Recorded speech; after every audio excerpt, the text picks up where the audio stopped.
This is the Ophthalmology Business Podcast, where we help you develop your ideal practice with the help of other doctors and experts. The topics we cover include marketing, management, leadership, recruitment, HR, mindsets, and more.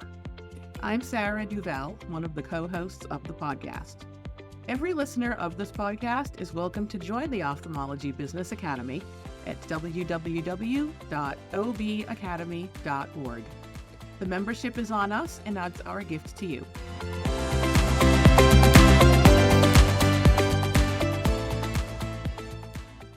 Today, I'm excited to talk with Guido Piquet, Jane Schumann, and Brittany Williams about bridging the gap, communication techniques for interacting with different generations in your practice.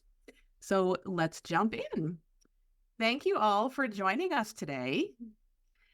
Why don't we start by just giving us a little bit about your background, who you are, and how you got into ophthalmology. So I'm going to pick on Brittany first because she's a podcast newbie. So Brittany, just tell us a little bit about your journey into ophthalmology and a little about the practice that you're in now. So I kind of stumbled my way into eyes about 11 years ago. Started in optometry and have just kind of found myself working my way up through the various clinics that I've worked for, front office, clinical.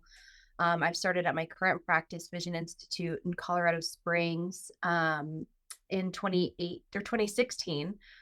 Worked in the clinic here for about 2 years, and then I've been in the practice administrator role since August of 2018, and just have kind of had the cool concept of getting to do every job in the office. So you've grown up in ophthalmology or eye care. Yes. Up in this practice. Yes. So I'm going to save Jane for last, and I'll tell you after. Guido, tell us a little bit about yourself and your journey. Yeah, sure. So I've been in ophthalmology since 2006. I started with actually the practice I'm with today. So not a lot of people stick with the first practice that they started with, and I did. I don't know if that says they've hooked me in, or if it's I don't know what that says, but hopefully it's a good thing.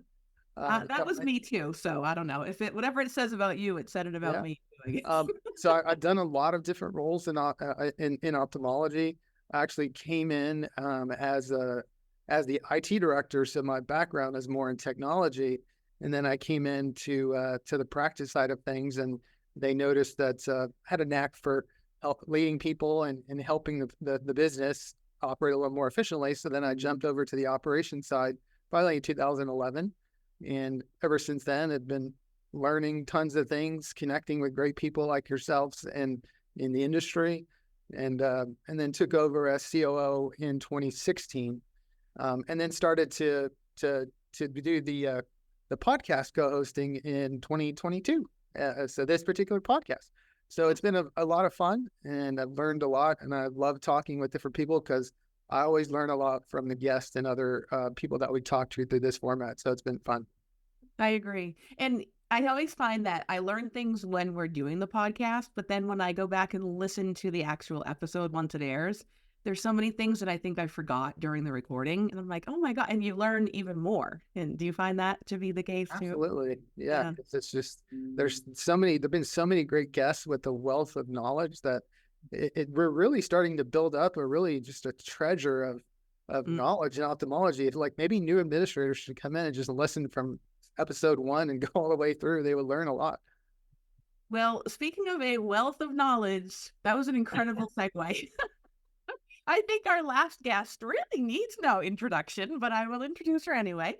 Jane Schumann, legend, rock star in ophthalmology. And Jane, we brought you on for 2 reasons. One, I think you bring a different perspective because for many, many years, you have not actually worked in the practice, but you're visiting so many practices that I think you probably bring a perspective that the people in the practices don't see, right? Because when you're in it, sometimes you don't always see that there's a problem or see what is really working well, and you think it's not working as great as it is. But you visit these practices and you see, and you're a set of fresh eyes. So I think that you could bring a different and interesting perspective from that point alone. So why don't you go ahead and give us a little bit about yourself, even though probably everybody knows you. Thank you for that really kind introduction, Sharon. And because this is a generational discussion, I will admit that I am the senior member of this foursome. I started in ophthalmology in 1990, and it was a second career for me. I had been home with my children for about 9 years, having been in retail management after a degree in French education, all related for sure, right? So I started as a part-time scribe, became a technician within a year. I was in a multidisciplinary setting, which gave me the vision to understand why ophthalmology is so different. We would see a vast number of patients compared to internal medicine down the hall that ran late and we ran on time. I mean, all those kinds of things. So I managed that department, began my consulting business by training technicians, which has always been a career that sort of flies under the radar.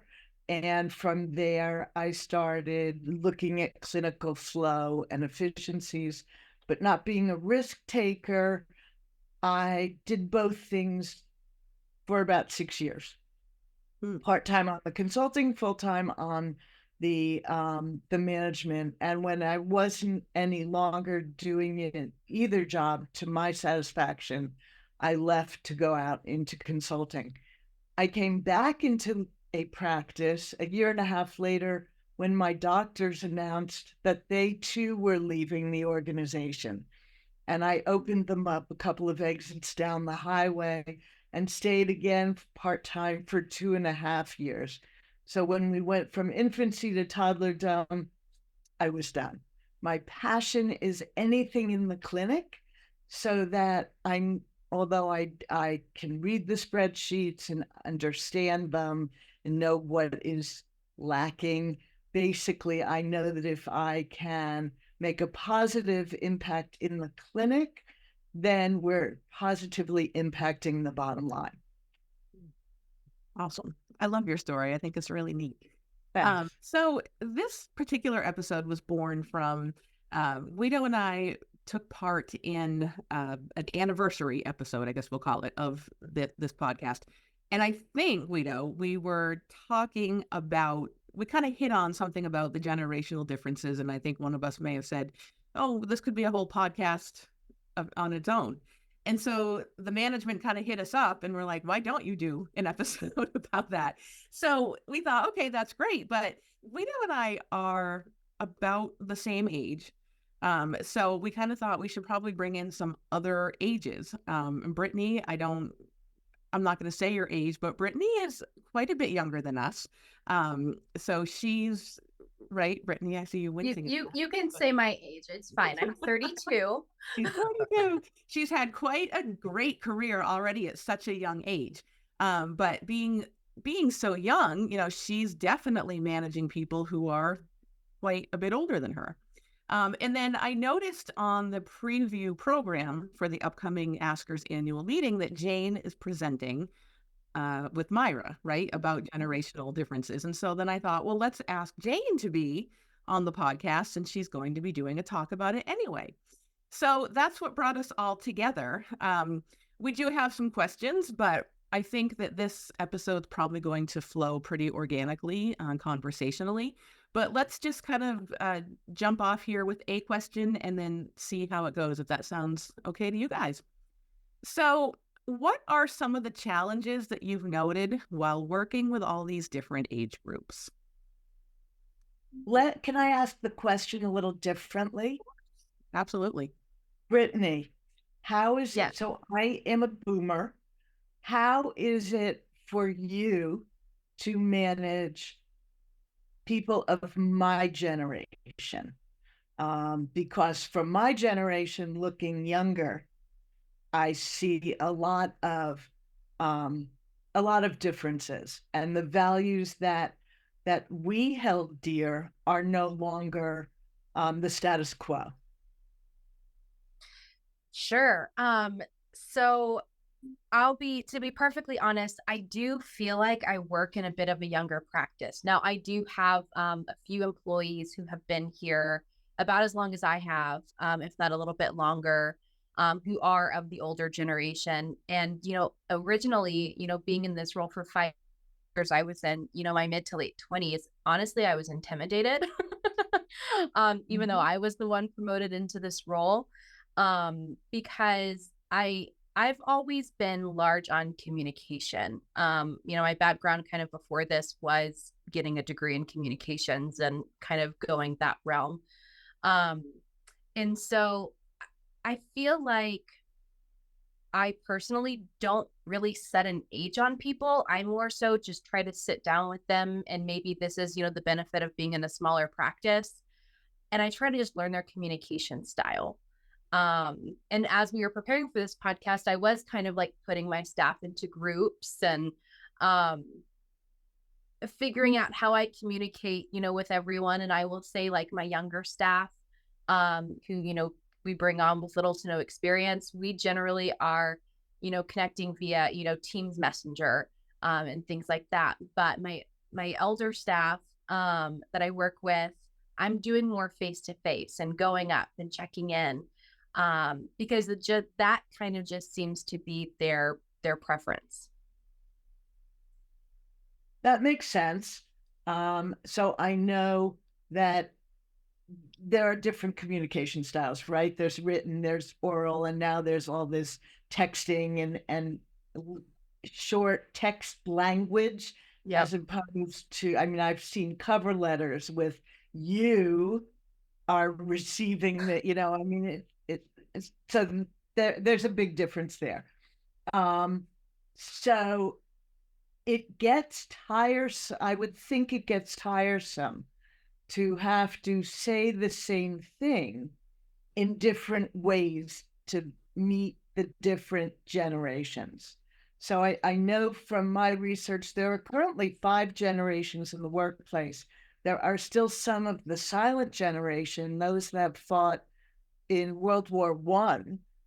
It's a very small percentage. It might be 2% of the workforce, um, who like the telephone, right? Or they like something in writing. The boomer generation prefers writing, or yes, you're right, in person. The millennials now are going into a written and conversation, but I think it's important to be able to address everyone as a group, both written and verbal at the same time.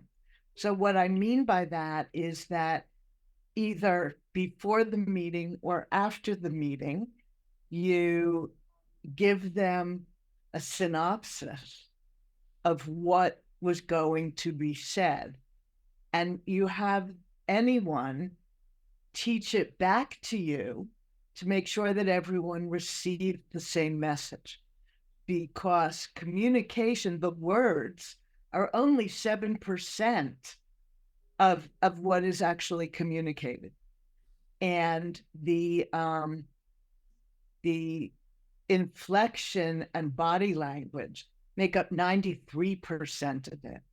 And when everyone is reading something, they can inject the pronunciation one way or another, as well as the punctuation, which can mean totally different things to different people. So, to in a small practice, it's certainly easier to specialize in how you're talking to your staff. However, in larger practices, especially those that have multiple locations, what do you do? Um, that's really hard to get the same message across. And all one person has to do is start talking about it the way he or she interpreted it, and everything can get misconstrued. Then it You're becomes like totally right. the old game of telephone from when we were younger. So Guido, what do you do? I mean, you're in that practice with the multiple locations. I think survive might be the right word. You know, it definitely is challenging. When Jane, when you mentioned punctuation, I thought of a particular instance where, so just for context, I'm a Gen Xer, and I think in some ways, and I don't know if this is true of all Gen Xers, but we're very, expediency is important. It's we're trying to get a message across quickly, especially when you have a practice of our size. So sometimes it's just when I get the message out, it's quick and it's simple and it's done. So I remember one time where I sent a message and it didn't include smileys, or it didn't include exclamation marks, and I had different staff members, actually several of them, ask, "Are you mad?" And I said, "I'm mad?" I said, I'm not mad. Why would you ask if I'm mad?" And they said, "Well, your messages sounded like you were mad." And I went back and I read my message, and it was very, I guess if you read it again, it sounded dry because there was no hi, exclamation, and it was very quick, dry message, just got straight to the point. So I think, as generations have different mediums of communication, like my kids and the millennials and everyone in between have started to have electronic methods of communication and have adopted different communication styles in written format. One I've seen is very informal. The generations are a lot less formal because they're texting more often and they're, using that type of communication. So sometimes when I look at that communication and I'm like, why would you ever send something like that in a business communication? But that's norm. And then punctuation for me was a big one to learn. And now I have to just purposefully put smiley, just have to think to myself, let me just put exclamations everywhere and hope that people don't think that I'm upset.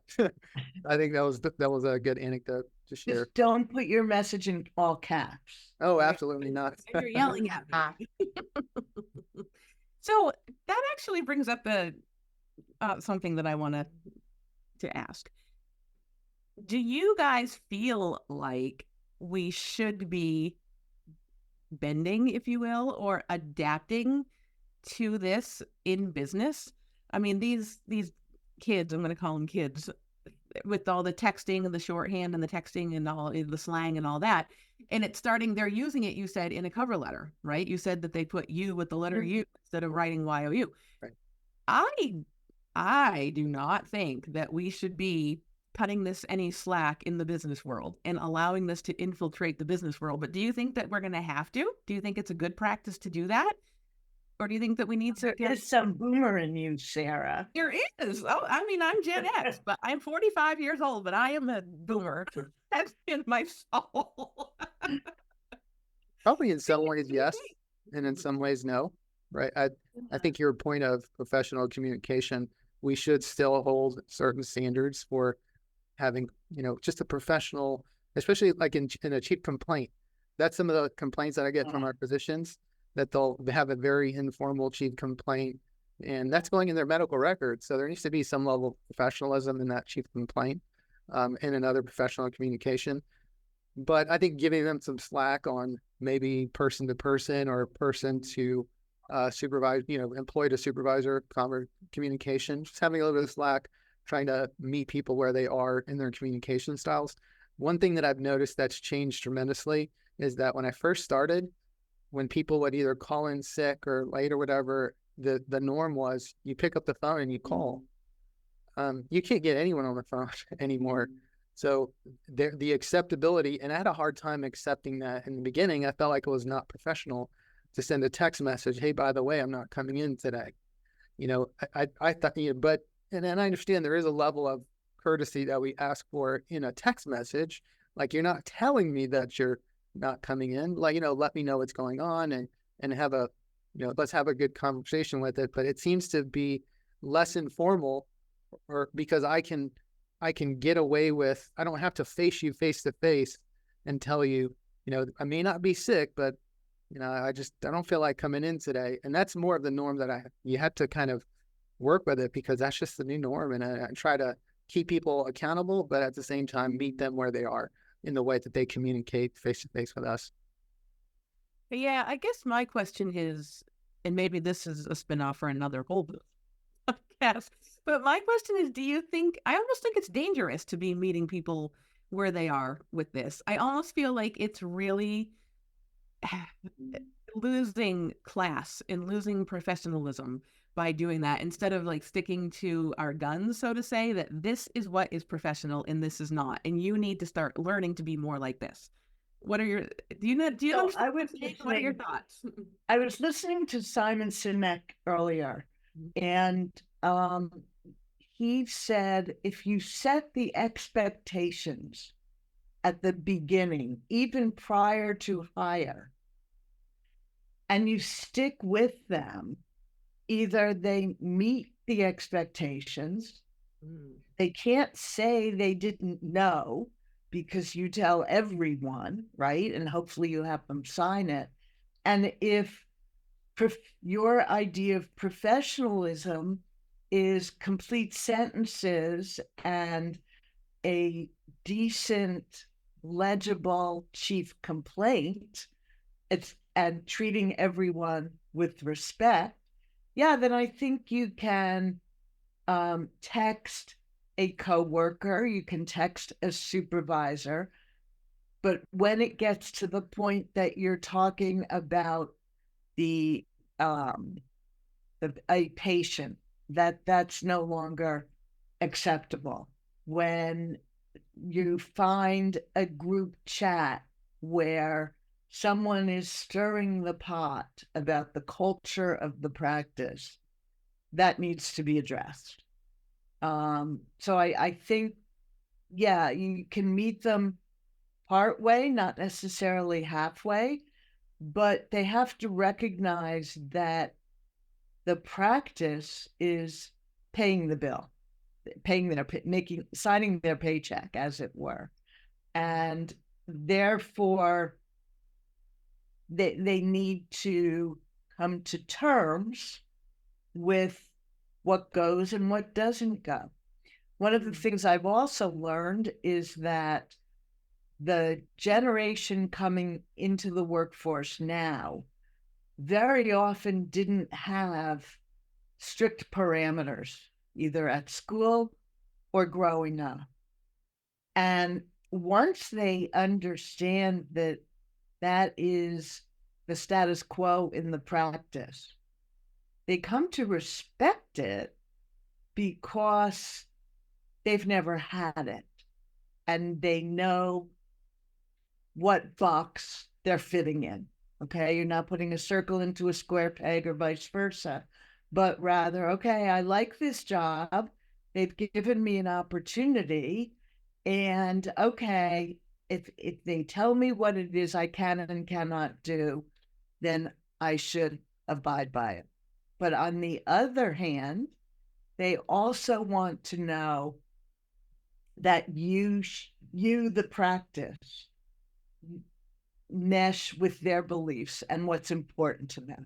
So it's a very, and I know that I'm rambling a little bit to get a lot in, but they are also trying, they want to give back more than any other previous generation.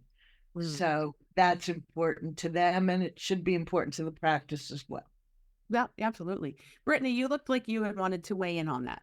Yeah. So I feel like there's a big difference between like job expectations and professionalism.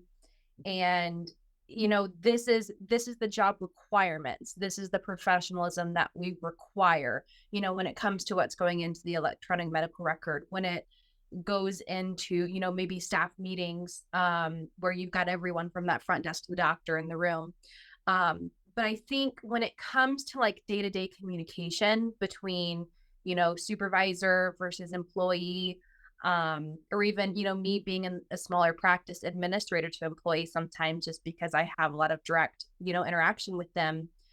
I think that if the administrators or managers or whoever's overseeing doesn't try to find out what their communication style is, it can lead to just kind of like a dissatisfaction of, well, they're not even trying to get to know me or meet me on my level.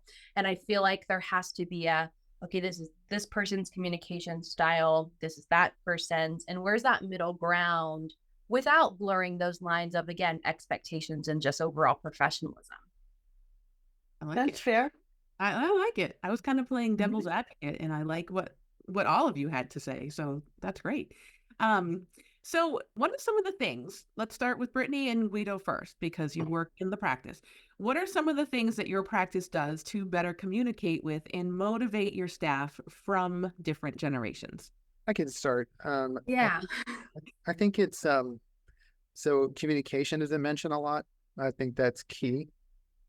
So we at our practice have an employee action committee, which has it's a revolving committee that different people in the practice get to be a part of and have a voice of the employee. So that was important for us to start getting more input from not just senior leadership, but from the staff. And that's helped tremendously because there's been quite a few great ideas that have come from that committee. And I think more and more, the younger generations want more input from what I've seen. When I started in the professional world, the norm was very much you come in, you work really hard, and if you work really hard, you get noticed and you get promoted. And that's not the case anymore. People want input and they want it right away.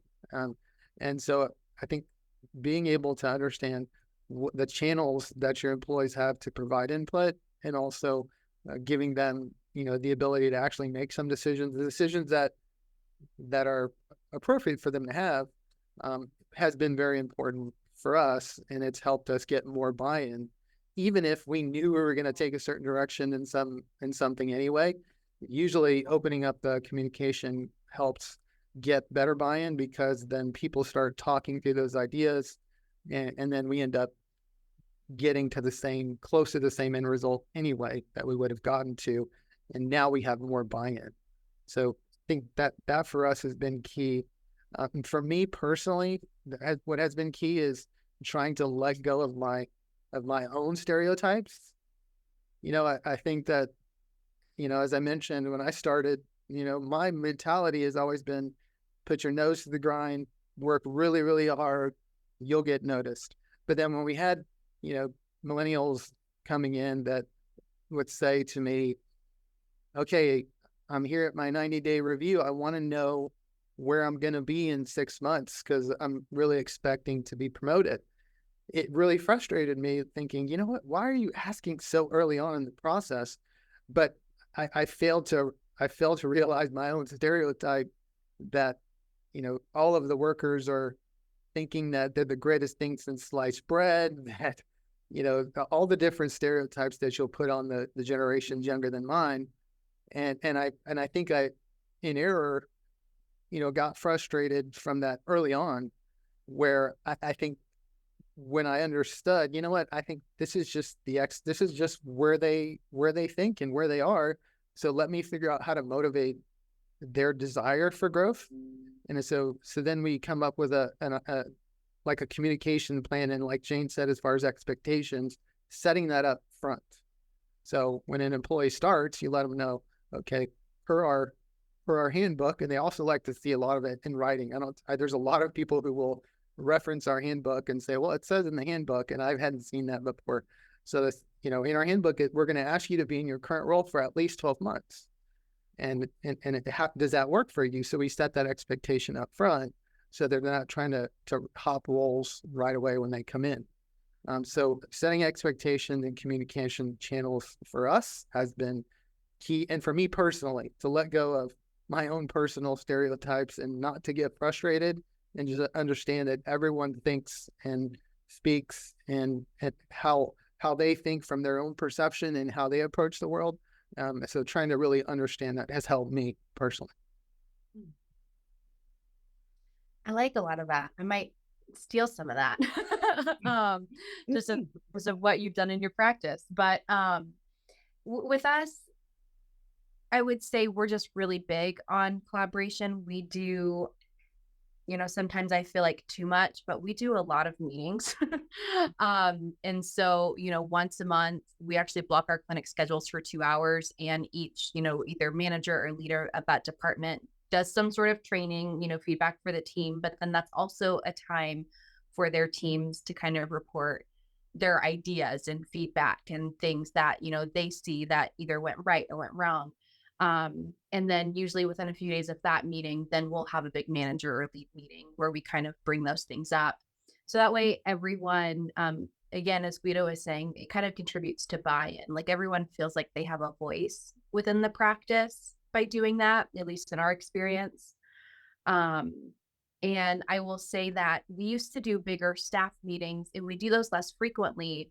And I feel like a lot of it is that, at least in my practice, the demographic kind of each department is more similar. And so by meeting with people that are more, alike you, I feel like that has helped my staff feel more comfortable in speaking out, and not, for the fear of like sounding stupid or, less experienced. And so kind of meeting in those smaller groups has helped honestly just generate more ideas amongst my staff, for ways to, improve, or if we're trying to come up with, um, a different like style to motivate like each individual team. And so really just overall like collaboration and inclusivity by meeting more. So, Brittany, let me ask you, when for clarification, when you said each department is sort of like themselves, so do you not? So you have one generation working the desk, and another doing the billing, and another doing the clinical work. Do you never mix it up? It's not intentional. And I certainly do, like my clinic department's a little bit bigger. And so I would say that there is, a wider variety of demographic in my clinical department. But that's my biggest department, still with only like 15 people in it though. Um, and so it's not necessarily intentional. I've even actually, tried to target hire like for my front desk to get more maturity in that space. And, when I have, they don't last long. And I don't know if it's because they're up there with a bunch of, early 20-year-olds and they just don't like the culture. I've not received that feedback. So it's happened organically, not intentionally. But that is pretty much what my billing department, just again, organically is they've been working longer and they have a little more experience. My front office tends to be younger. We're hiring for customer service skills, not necessarily for, medical experience. And my technicians, again, they range a little bit more. A lot of those are people that are promoted from the front desk, and trained into technicians. And then some of them have been here for some time. So you raise a point in my travels. After the pandemic, finding techs was almost impossible. Yeah. And that has been a little bit of a sea change where the front desk is now, I don't know, Guido, if you've had this issue also, but the front desk is the hardest position to fill. One for customer service skills, one for EMR or computer skills, and one for communication skills.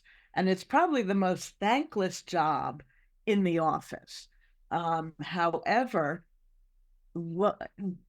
if you can get the personalities right between the generations, they can help one another. If there's no, I don't want to use the word hostility between them, but first, what's the expression? You don't get a second chance to make a first impression.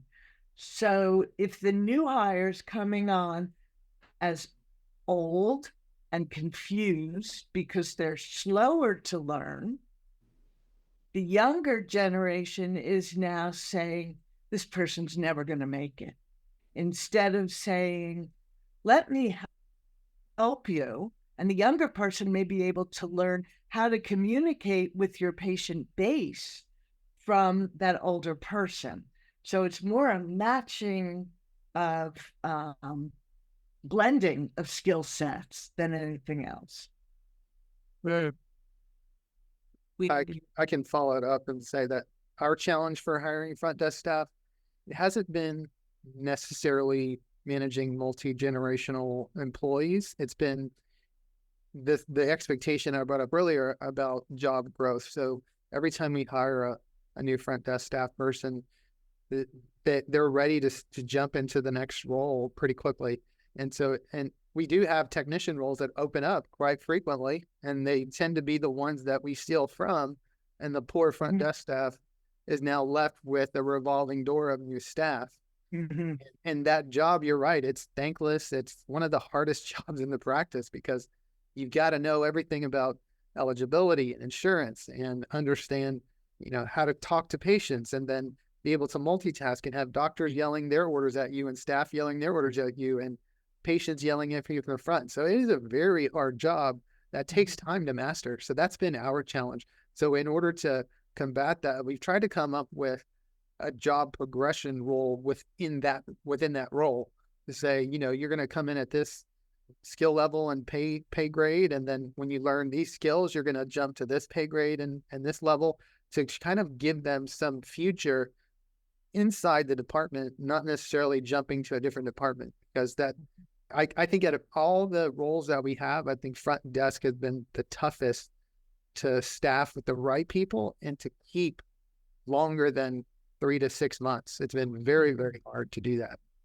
It is, definitely. And so the culture of your practice is not your practice in particular, but the culture of a practice is what is going to keep staff and have them value their own self-worth.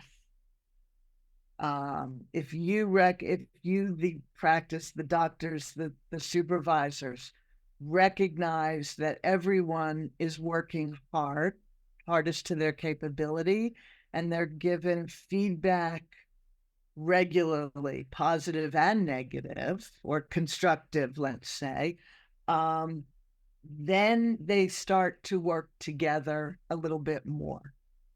Does that make sense? Yeah, 100%. I mean, I think the culture is what will drive the bottom line in any practice, because you want happy people seeing your patients, and happy people stick around. So 100%. I think that most of the growth that we've seen is growth from within. We'll add a location, we'll add a doctor, and so we continue to have opportunities. But the front desk seems to be the entry level, and we're trying to make it to where it's not that it's a valued position that people don't see as only entry level, because it's such a pivotal role. It is. If you ever have the opportunity to cross-train, not billing with front desk, but rather technician or scribe to front desk, there's a whole new appreciation for the work that they have to do. As soon as someone who's used to working face-to-face with the patient and knows what they're doing there has to answer the phone, which is totally an unknown, they suddenly freeze. Because I once did that in my practice, and the technician said to me, "You want me to answer the phone?" And I'm like, "Yeah, I want you to answer the phone. You don't know what's going to come from the other end." And that historically has been one of the more challenging roles also, the phones to staff, people in there. Recently, we've tried something that has worked very well. We actually stole this idea from a different practice, but so we set up a system to where we have call quality audits, and there's a certain criteria that that team has to meet. And when they do, they get to work from home. And so we've been able to retain more people because, especially where we live in a big metropolitan area where driving just stinks, and they want to work from home.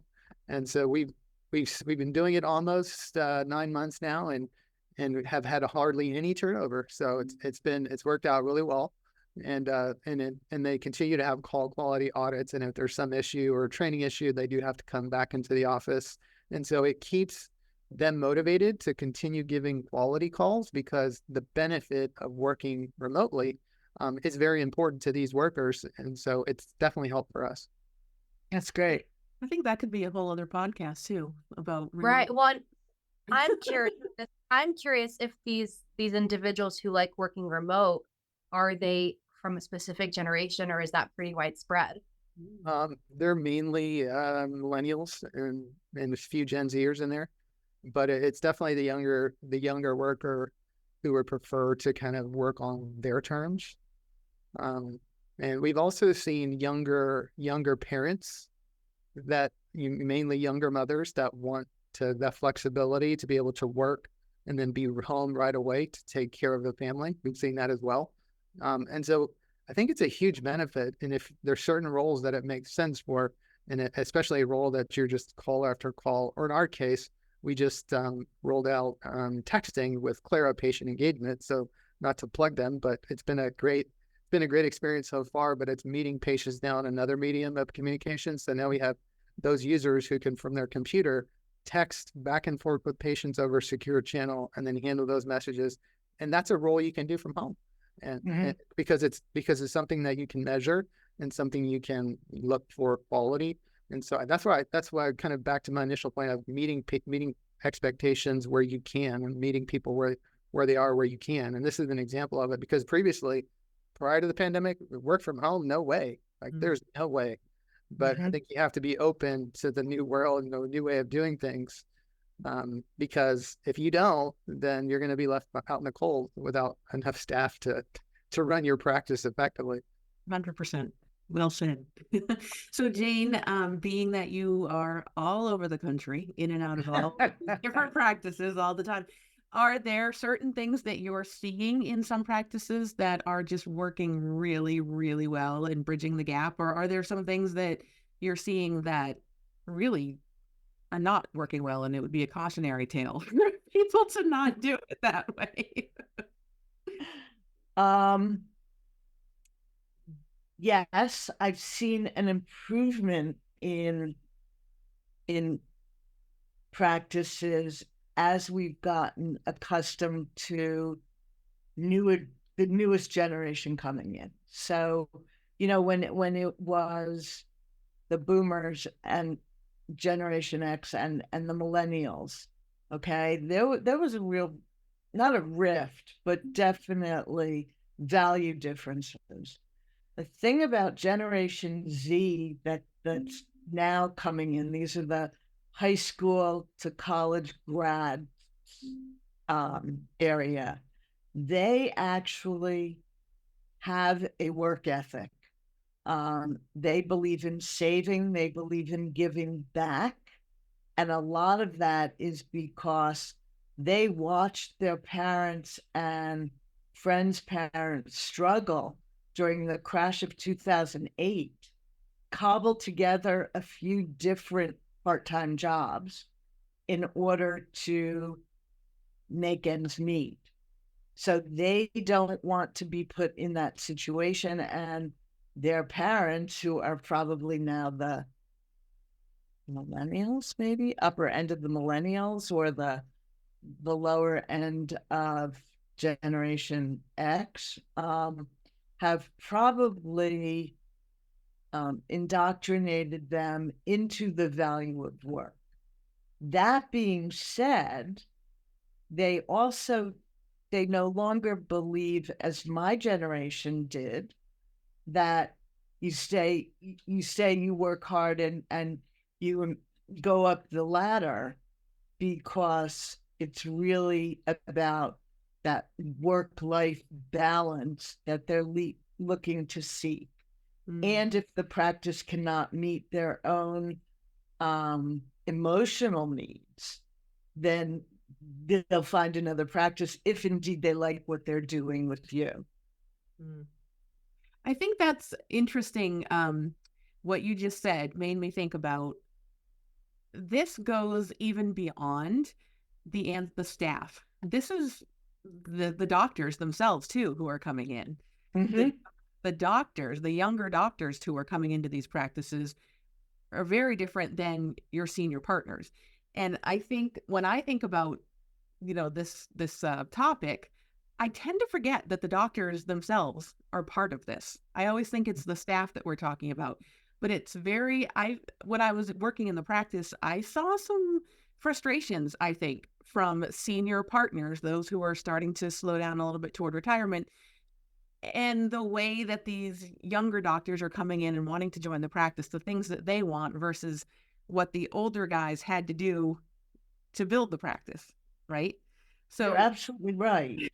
I'm seeing that the younger doctors want patients to be booked for them, not booked, but that their schedules fill, that they're not willing, or maybe they don't know how to go knocking on doors and saying, "Send me your patients, and I'm available in the evenings and weekends if you need me," which is how many doctors of previous generations actually got started. But now, is it because they hear that access to practices is so limited that they think there'll be people knocking down their doors? Or um, or do they feel as though, it should be part of their contract? We will fill your schedule. And if your schedule's not full, well, they want to go home. Right. I once had a doctor say to the administrator, "I want you to move up all my three o'clock to 4:30 patients because I have a gap from 1:30 to 3."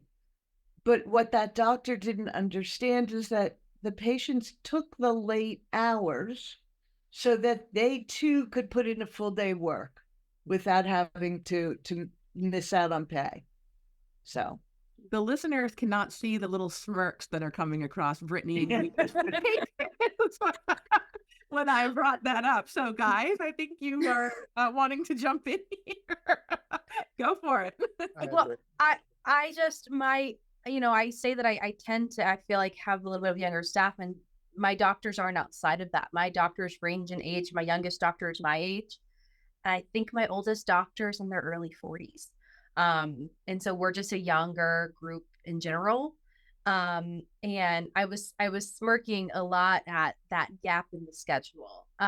Just because we experienced that a lot.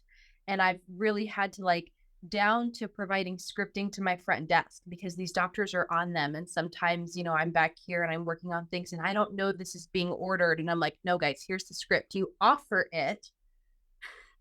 I said, and that doctor is going to be here all day. If they don't have anything until that 4:30 appointment, they're going to stay. And I said, if they give you any pushback, come get me. I'll have the hard conversation. But I definitely experienced that some in my clinic. That was my smirk. Guido? Yeah, I can share my smirk. I think that, so you said about the viewpoint of the senior physicians, of the ones that are just coming in, are, I'll just tell you straight up. I mean, they basically say they're lazy, they're entitled. Yes. And Yep. it's just because it's a different mentality. It's a different mindset. We have quite a few physicians, and so we're frequently hiring physicians, both MDs and ODs. I would say that at least in the last couple of years, at least half of the ODs that we've interviewed all want to work 4 days a week or less. And initially the reaction was just like, are you kidding? Really? What? We have a practice of staff. We can't have all these part-time doctors, and it became hard to reconcile that. But I think, if we've had to, again, challenge our own assumptions and stereotypes and say, well, these are what these younger doctors coming out of school want. And so we're going to have to figure out a staffing model to make that work. And so that's exactly what we've done. For physicians that want that part-time work, we're figuring it out and then trying to come up with a part-time pool of physicians to come up with a full-time whole. Are you including evening and Saturday hours in that? No, thankfully we have made it a culture decision to only be open Monday through Friday during business hours during the day, just because we felt like it would help us attract more people, and it has. And we can do the same amount of business in that time than evenings and weekends. But they want to work Monday through Thursday or Monday through Wednesday or Tuesday through Thursday because they want to have Friday. Yeah, you want to have long weekends and people want to travel because that's their priority is work-life balance. And so we've seen the same thing with staff as well. I mean, just last week, we almost lost a staff member because they wanted to work not 5 days a week. And the practice manager said, well, we can't do that. And I had to rush in there and say, no, we're going to figure it out. This is a great employee, so we're going to figure it out. So those are the kinds of trends that I think we're seeing. And if you go up to on the MD side, the expectations are definitely a little different. I think they know that it's harder to hire. So they come in with maybe a slightly more demand and expectations in terms of, what they want. So that we definitely seen that where they're expecting for us to have a built-in practice ready for them to go when the senior doctors are like, are you kidding me? Like I had the blood, sweat, and tears and, hit the streets and network and talk to outside optometrists. And so not to say, again, I don't want to go down that road of being stereotypical either. They're definitely hardworking. It's just a different way to interpret the information of what you want. So I think from a practice perspective, you have to really try to understand how to get peak performance out of the people that are coming in with those different expectations and using that as an advantage instead of seeing it as a weakness. So that if you have someone who prefers to do this, well, there's always going to be a place for different people with different roles. And so that we have to get creative and we have to figure out how to fill the generational divide in terms of mindset. And there is a way to do it. It's definitely a challenge every day for sure. Absolutely.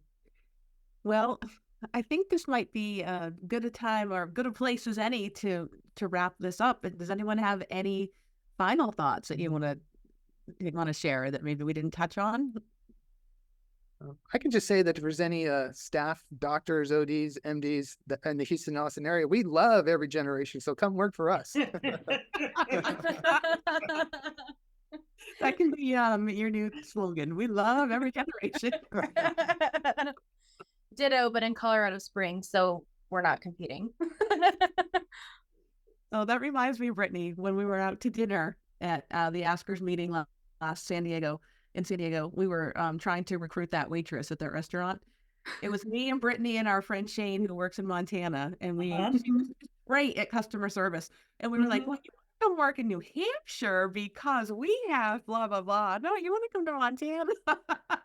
Well, and then before that in DC, it was the golf cart driver. So we're always trying to recruit someone. So the recruitment, even Starbucks, if you go to the same Starbucks every day and they have your drink ready and they know your name and they ask you how you're doing, slip them their business card. I do. I wonder, Guido, has this podcast done an episode yet about recruitment and kind of thinking outside? I think there was something on recruitment, but we can do it again because it's changed. I know I've done that. I tried recruiting from Dunkin' Donuts once because the manager at the one in my town she's just awesome. She's great customer service. She's so friendly and polite and bubbly and she wasn't biting, but sometimes you got to think outside the box.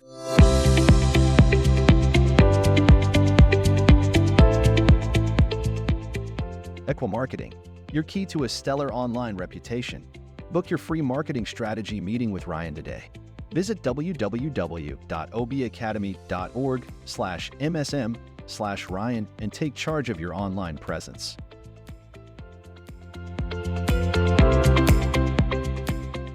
Thank you so much, guys, for joining us today and talking to us about bridging the gap, communication techniques for interacting with different generations in your practice. We appreciate it very much. I also want to take a moment to thank our listeners.